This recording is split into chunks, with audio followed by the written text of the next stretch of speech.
Blok imtahanında vaxt qazanmaq üçün və yaxud da qarşınıza çıxan test sualı üçün heç bir fikriniz yoxdursa, mənim bu öyrətdiyim yollarla həll eləyib həm vaxt qazana bilərsiniz, həm də verilən variantlardan 90% düzgün cavabı seçə bilərsiniz. Və qeyd eləmək istəyirəm ki, bu yol akademik yol deyil. Keçək həllimizə. Tənlik verilibdir və burada kökləri cəmin soruşur. İlk növbədə demək istəyirəm ki, tənliyi nəyə bərabər eləyiblər eləsinlər, onun heç bir önəmi yoxdur. Yəni siz 2-yə baxmırsınız. Sadəcə modulun içini 0-a bərabər eləyirsiniz. Bölünsün 3, üzərinə gəlsin 1 bərabərdir 0. Buradan x çıxılsın 2, üzərinə gəlsin hər tərəfi 3-ə vururuq. 3 bərabərdir 0, x bərabərdir 2, çıxılsın 3, x bərabərdir -1. Sadəcə bu -1-i 2-yə vurursunuz. Və bu tənliyin köklərinin cəmi olur. Yəni -2. Burada doğru cavab -2-dir. Növbəti suala baxaq. Kök işarəsi altında hər hansı bir ifadə verilibsə bu şəkildə. Biz bunların son rəqəmləri ilə işləyirik.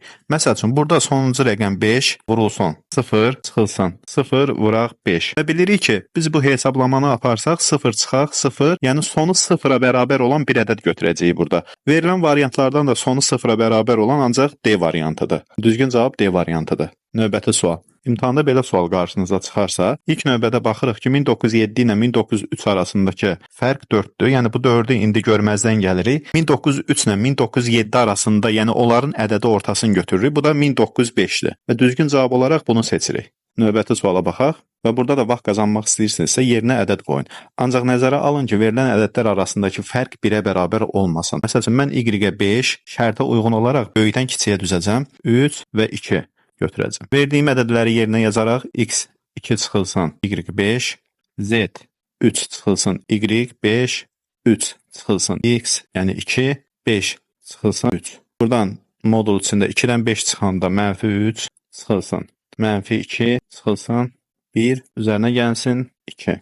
Modulları açsaq 3 çıxılsın 2, çıxılsın 1, üzərinə gəlsin 2. Baxıram 2 ilə 2 mənfidir bir-birinə aparaq, cavab 2 alınır. İndi varianta baxırıq, hansı cavabda 2 alsaq, onu götürəcəyik. 2y çıxılsın 2z.